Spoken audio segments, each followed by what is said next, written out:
ప్రార్థన చేద్దామండి. నజరేయుడైన యేసయ్య, ఈనాడు ప్రభువా నాది యూట్యూబ్ శ్రోతలందరికీ కూడా యేసు క్రీస్తు వారి నామములో ప్రభువా, ఘనమైన మీ నామములు, పరిశుద్ధమైన మీ నామములు, సాటి లేని మీ నామములు శుభాశీస్సులు అందజేస్తున్నాం తండ్రి. అయ్యా, వినగల చెవులు, గ్రహించగల హృదయము శ్రోతలందరికీ దయచేయండి. మీ వాక్యం ద్వారా ప్రభువా, అయ్యా, ప్రతి హృదయంలో మీ వెలుగు ఉదయించును గాక, ప్రతి హృదయంలో శిలువ రక్తము ప్రవహించును గాక, మరణించిన ఆత్మలు మళ్ళీ జీవించును గాక తండ్రి. ప్రతి పాపము ఒప్పింపబడి కడగబడును గాక నాయన.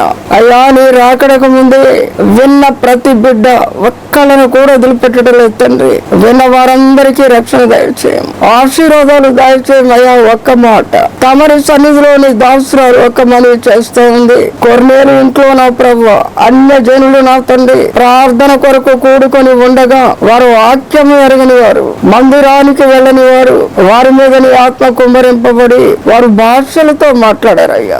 వింటున్నటువంటి బిడ్డలు ఆ స్థితిలో ఉన్నా సరే రక్షణ పొందాల్సిందే తండ్రి. నీ పక్షపాతం లేని వాడో ప్రభా, నీ దాసురాలి కంఠస్వరాన్ని ముట్టి మధురం చెయ్యండి అయ్యా. నా పెదవులు, నా నోరు, నా నాలుక పరిశుద్ధాత్మ అగ్నితో కాల్చండి అయ్యా, కాల్చండి.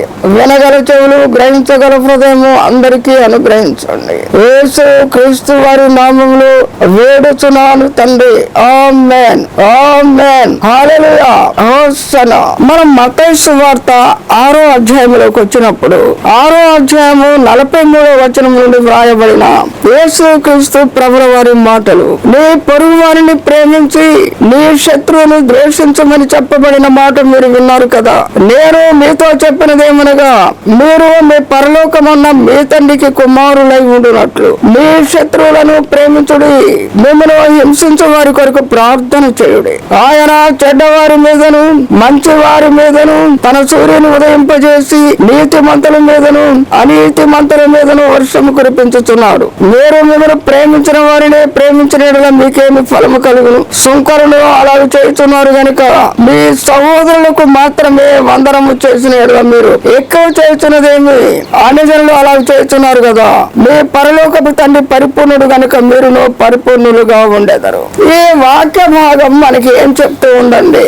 ఈ వాక్య భాగం మనకి ఏం చెప్తూ ఉంది? ఈ మాటలు యేసు క్రీస్తు ప్రభు వారి నోటి నుండి వచ్చినవండి. ఆయన ఈ వాక్యాలు చెప్తూ ఒక ఇంపాసిబుల్ విషయాన్ని, అనగా మానవ జ్ఞానానికి, మానవులో నివసిస్తున్న కామ, క్రోధ, లోభ, మోహ, మదమాశ్చర్యాలు, వీటికి విరోధంగా ఉండే మాట సహజంగా మానవ శరీరంలో ఇవి నివాసం చేస్తున్నాయి. ప్రతి మానవుని శరీరంలో కామ, క్రోధ, లోభ, మోహ, మద, మాత్సర్యాలు, ప్రతీకారం, ద్వేషం ఇవి నివసిస్తూ ఉన్నాయండి. అయితే వీటికి విరోధంగా ఈ మాట ఉన్నది.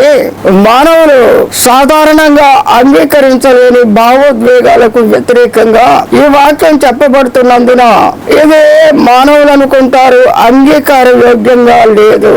ఈ మాట అంగీకార యోగ్యంగా లేదు. మానవునిలో కోరికలు పెట్టిన వాడు దేవుడే కదా. కాబట్టి మానవుడు సహజంగా ఆజ్ఞను వ్యతిరేకించే విధానంలోనే, తనను తాను అన్ని రకాలుగా సంతృప్తి పరుచుకునే విధానంలోనే ముందుకు సాగుతాడు. అంతేగాని శత్రువును ప్రేమించడం అంటే అది మాటలు కాదండి, అది దైవత్వం యొక్క పరాకాష్ఠత. ఆయన సద్గుణములలో కిరీట స్థాయిలో ఉన్న సద్గుణం శత్రువులను ప్రేమించుట.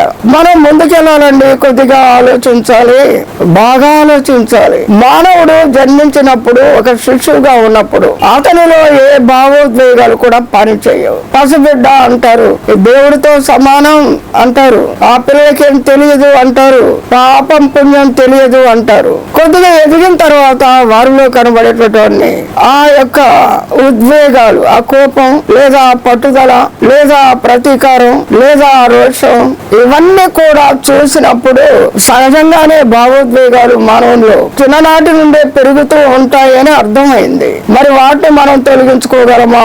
ప్రభు అయిన యేసు శిలువలో ఆ యొక్క ప్రతీకారాన్ని, ఆ శత్రుత్వాన్ని జయించాడు. అన్నిటికంటే శత్రుత్వాన్ని జయించడం చాలా కష్టం అండి. మన శత్రువులు అనగా 3 రకాలుగా ఉంటారండి. ఒకటి అసూయతో మనకి కీడు చేసేవాళ్ళు, రెండవది మనం చేసిన దానికి ప్రతీకారం చేసేవాళ్ళు, మూడవది ఏ కారణం లేకపోయినా కీడు చేసేవాళ్ళు. మనం చూస్తూ ఉన్నామండి, ఈ ప్రపంచంలో మనం చూస్తూ ఉన్నాము. ఈ 3 రకాలుగా మానవుడు ప్రతీకారం చేస్తున్నాడు. మళ్ళీ చెప్తున్నాండి, ఒకటి అసూయ చేత ఏ కారణం లేకుండా ఎదుట వ్యక్తి సాంఘికంగా, ఆర్థికంగా, రాజకీయంగా, ఆత్మీయంగా ఉన్నత స్థాయిలోకి వెళ్తున్నప్పుడు చూడలేక, భరించలేక కీడు చేయటం, అది అసూయ చేత. రెండవదండి, మనకెప్పుడైనా కీడు చేస్తే అది కడుపులో పెట్టుకొని సమయాన్ని చూచి, సమయం అనుకూలంగా ఉన్నప్పుడు, పరిస్థితులు అనుకూలంగా ఉన్నప్పుడు పగ తీర్చుకోవటం, అదే రెండవ రకంగా శత్రువుని దెబ్బ కొట్టడం. మూడో రకం ఉందండి, ఏ కారణం లేకుండానే వాళ్ళ స్వభావంలో, ఇప్పుడు తేలు ఎలా ఉంటుందో చూడండి, తేలు ఏమైనా కారణం చెప్పుద్ది అంటారా? కుట్టడం దాని స్వభావం, అది కుట్టుద్ది అంతే. పాము ఏమన్నా కారణం చెప్పుద్ది అంటారా? కరవడం దాని స్వభావం, అది కరుస్తుంది అంతే.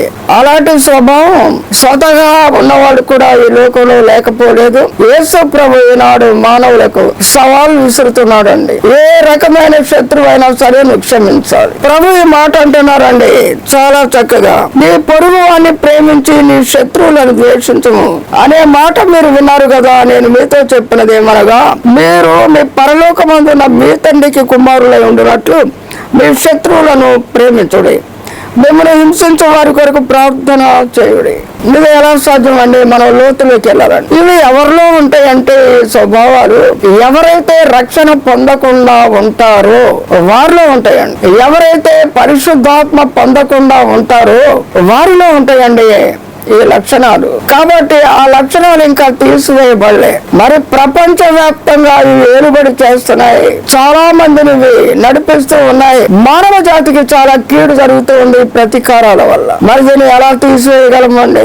ఎలా హృదయంలో నుండి దీన్ని రూపుమాపగలం? ఒకసారి మనం ఆలోచించాల్సిన వారిగా ఉన్నామండి. అది ఏంటంటే, దీనికి ఏదైనా ఒక మరి సాధ్యమైనటువంటి మానవుని యొక్క ఈ క్రోధ, లోభ, మోహ, మదమాశ్చర్యాలు తీసివేయగలిగిన వ్యక్తి గాని, దేవుడు గాని ఈ విషయంలో ఉన్నారా? గతంలో ఉన్నారా? ప్రస్తుతంలో ఉన్నారా? ముందు జీవితంలో ఉండబోతున్నారా? లేకపోతే వీటితో మానవ జాతి కొనసాగవలసిందేనా?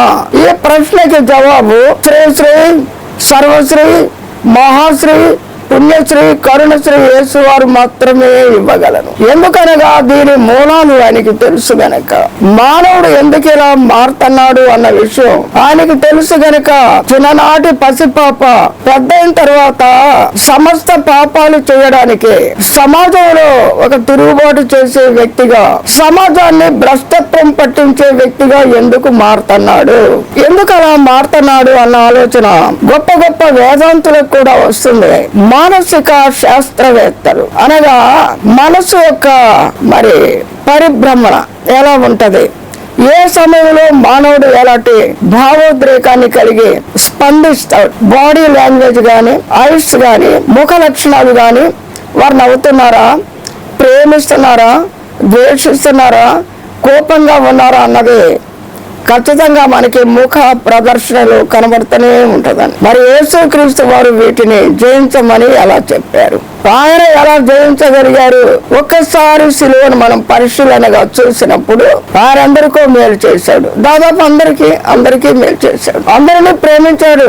అందరినీ ఆయన పాపాత్ములని ముద్ర వేయబడి సమాజం ఎవరినైతే ద్వేషిస్తుందో, సమాజం ఎవరినైతే మరి వెలివేసినటువంటి పద్ధతిలో ఉందో, ఒక దొంగ, ఒక త్రాగుబోతు, ఒక వ్యభిచారి, ఒక నరహంతకుడు, మానవులు ఎవరు కూడా వారిలో ఆ లక్షణాలు దాగి ఉన్నా వారింకా ఆ స్థాయికి రాలేదు గనుక ఆ స్థాయిలో పట్టుబడ్డ వారిని హేళన చేస్తారు, ద్వేషిస్తారు. ప్రభు అంటున్నారు, వారు మరి ఆ స్థాయిలో ఉన్నారు కనుక కీడు చేస్తారు. వాళ్ళు ఒక దొంగతనం చెప్పితే ఏం చేస్తాడండి? ఒక లంచగొండి లంచం తీసుకోపోతే ఏం చేస్తాడు? ఒక వ్యభిచారి పాపం చెప్పితే ఏం చేస్తాడండి? పుణ్యం చేస్తాడా? ఆ స్థాయిలో దొరికిన వారిని దొంగలుగా, వారు ఏ పాపం చేశారో ఆ పేరుతో పిలిచి వారిని దుఃఖముఖులుగా చేస్తారు. యేసు ప్రభు అన్నారు, కాదు, మీ శత్రువులను ప్రేమించండి. దానికి మూల కారణం ఏంటో యేసు ప్రభు ఖచ్చితంగా చెప్పారండి. పాములో విషం సహజంగా ఎలా పుట్టిందో మానవుల్లో పాపం అలా ఎదుగుతూ ఉంటదండి. కాబట్టి పాపాన్ని తీసివేయడానికి యేసు క్రీస్తు వారు పాప పురుషుడే కారణమని అర్థం చేసుకున్నాడు. సాతానుడు క్రీస్తు లేని హృదయంలోకి వస్తాడు.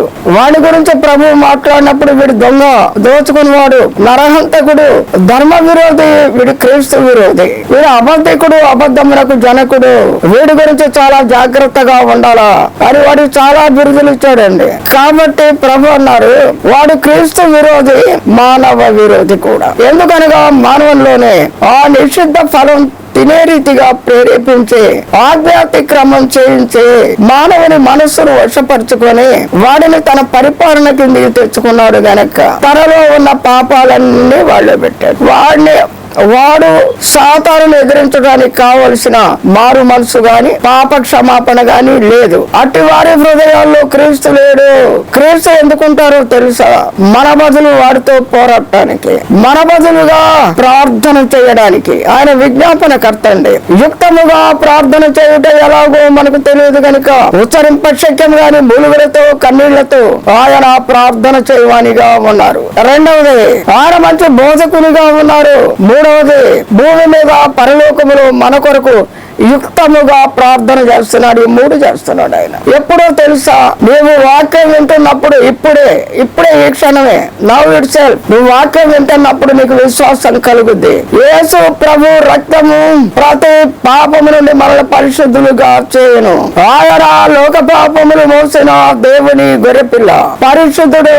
మన పాపములు మనము ఒప్పుకొని ఎడల ఆయన నీతిమంతుడు, నమ్మదగిన వాడు గనుక సమస్త దుర్నీతి నుండి మనల్ని విడుదల చేయను. ఈ వాక్యాల గురించి మనం మాట్లాడుతున్నప్పుడు వినుట వలన కలుగు విశ్వాసము మనలోకి వస్తుంది. నీతిని గురించి, పాపమును గురించి, తీర్పుని గురించి ఒప్పించే ఆత్మ వస్తుంది మనలో. అప్పుడు ఆత్మ ఒప్పిస్తుందండి, నువ్వు కాదండి ఒప్పించేది. ఆత్మ ఒప్పిస్తుంది. నా జీవితం ఇలాంటిది, నేను ఇలాంటి పాపని, పలాని పాపాలు చేస్తే నేను యేసు క్రీస్తు ప్రభువా మీ రక్తంలో నన్ను కడగండి, యేసు క్రీస్తు ప్రభువా మీ రక్తంలో నన్ను కడగండి అని అతనికి తెలియకుండానే దేవుడి యొక్క మహాశక్తి అతన్ని ఒప్పిస్తూ ఉంటది కనుక అతను ఒప్పుకుంటాడు. ఎప్పుడైతే ఒప్పుకుంటాడో అప్పుడే క్రీస్తు హృదయ ప్రవేశం చేస్తాడు. పరిశుద్ధాత్మనిగా లోపలికి వెళ్ళిపోతాడు ఆయన. మనం ఒప్పుకోవాలి మన పాపాలు.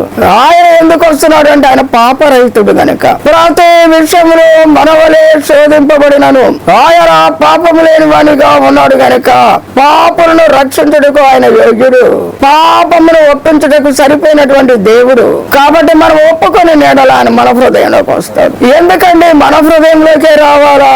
ఎందుకు మానవ హృదయంలోకి రావాలా? హృదయం అన్నిటికంటే మోసకరమైనది, అది బహు ఘోరమైన వ్యాధి కలదని బైబిల్ చెప్తుంది. హృదయం మోసపోకుండా, తిరిగి పాత బ్రతుకులోకి ప్రవేశించకుండా, తిరిగి పాపం పోరాడి మనలోకి రాకుండా ఆయన అడ్డుకుంటాడండి. మన హృదయ సింహాసనం మీద కూర్చుంటాడండి. మన ఆలోచన కేంద్రాన్ని పట్టుకుంటాడండి. మన లైఫ్ రిమోట్ ఆయన చేతిలోకి వెళ్ళిపోద్దండి. అవసరమైన ఛానల్స్ ఆన్ అవుతాయి, అవసరము కార్య శాశ్వతంగా ఆఫ్ అయిపోతుంది. ఆయన నడిపిస్తూ ఉంటాడు.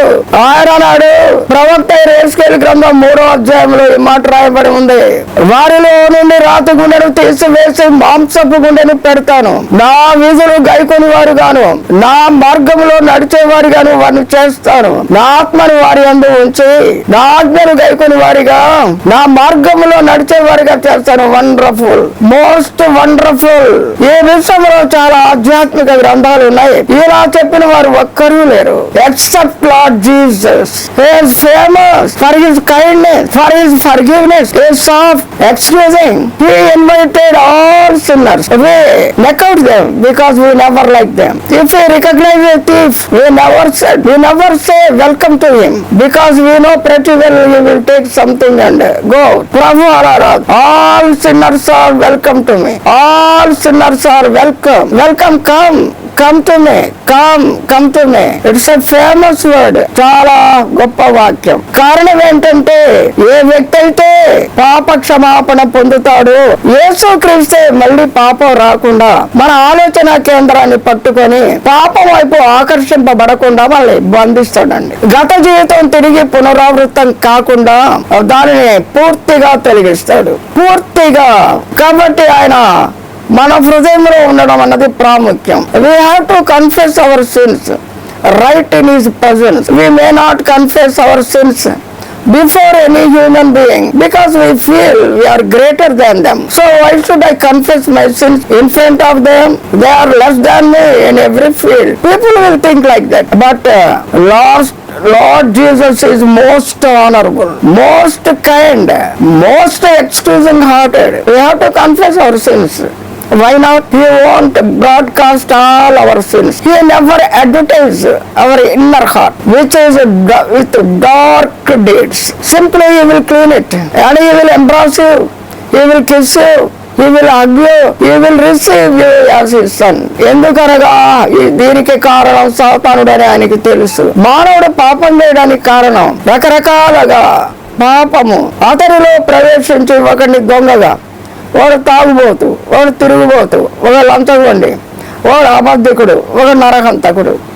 All these are qualities of Satan. ఆ యొక్క గుణాలు పెట్టకపోతే మంచి గుణాలు ఉంటాయి కదా వాడి దగ్గర, అవన్నీ రిమూవ్ చేయాలంటే only the blood of lord Jesus will clean them, wash them. దేవుని దగ్గరికి రండి, అప్పుడు మీకు అర్థమయ్యే దేవుడు వీడు నాకేదో కీడు చేసింది, వీడు కాదు కానీ వీడిలో ఉన్న దురాత్మలు, వీడిలో ఉన్న సాతాను. అప్పుడు మనం వారిని క్షమించగలుగుతాం, వారి కొరకు కూడా ప్రార్థన చేయగలుగుతాం. ఆ హృదయం క్రీస్తు వారు మాత్రమే ఇవ్వగలరు. అది ఎలా అని మీరు అడుగుతారేమో, ఒకసారి ఆలోచించండి. సిల్వరు ఆయన అదే ప్రార్థన చేశారు కదా, వీరేమి చేస్తున్నారో వీరెరుగురు కనుక వీరిని క్షమించారా అంటే వారు కాదు చేసేది, వారిని హ్యాండ్ ఓవర్ చేసుకున్న సాటన్ వారిని వాడుకుంటుంది. వారి నోరు, వారి తలంపు, వారి మాటలు, they became puppets in the hands of Satan. ప్రభువు తెలుసది. కాబట్టి ఆయన అన్నాడు, వీరేమి చేస్తున్నారో వీరెరుగురు కనుక వీరిని క్షమించాలా. ఈనాడు నువ్వు ఆ మాట చెప్పగలవా? చెప్పగలవు. నీ పాపాలను ఒప్పుకున్నప్పుడు ప్రభు నీ హృదయంలోకి వచ్చి నివాసం చేసి నీతో ఆ మాటలు చెప్పిస్తాడు. ఈనాడు యేసుక్రీస్తును ఆహ్వానిస్తావా నీ హృదయంలోకి? నువ్వెంత పాపమైనా గాని ఆయన నిన్ను నిరోధించడు, రావద్దని చెప్పడు, నువ్వు నాకు అక్కర్లేదని చెప్పడు, నువ్వు వెళ్ళిపో అని చెప్పడు. ఇంత ఘోర పాపివా, భరించలేకపోతున్నా అనడు. రా నా కుమారుడా, నా కుమార్తె, పరిగెత్తాలి నువ్వు, నేను నా 2 చేతులు చాపి ఎదురు చూస్తున్నాను అని చెప్తాడు. ఈనాడు ఆయన ప్రేమైన కౌగిల్లోకి వస్తావా? ఆయన ప్రేమిస్తావా? ఆయన వలె మారుతావా? ఆయన వలె చెప్తావా? ఈ అవకాశం నీకు ఇవ్వబడింది కనుక దీన్ని ఉపయోగించుకో. సూటిగా నా కళ్ళలోకి మీరు చూస్తే ప్రార్థన చేస్తానండి. యేసుక్రీస్తు ప్రభువా, నీ పాదాలు స్తోత్రము, వందనాలు ఆయన.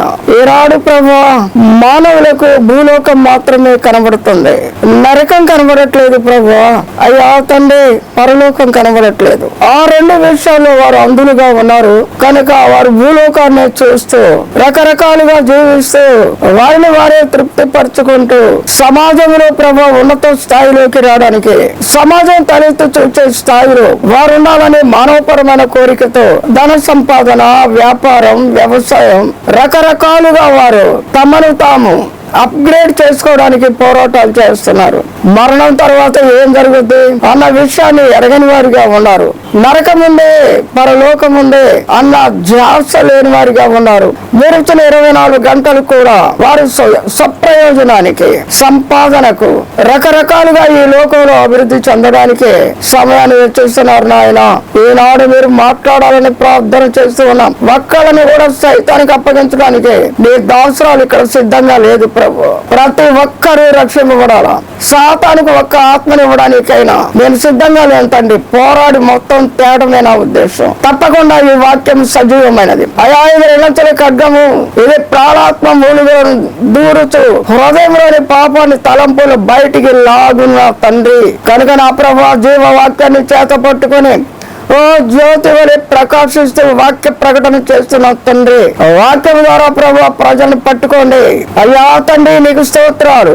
వాక్యము ప్రాణాత్మ దేవాలు దూరినట్లు సహాయం చేయండి అయ్యా. వందనాలు, స్తోత్రాలు. నాకు చాలా ఫోన్ కాల్స్ రావాలి. మేము వాక్యం విన్నప్పుడు మేము పట్టుబడ్డాం, మేము పశ్చాత్తాపడ్డాం, పాపాన్ని ఒప్పుకున్నాం, యేసు బిడ్డలం అయ్యామన్నా.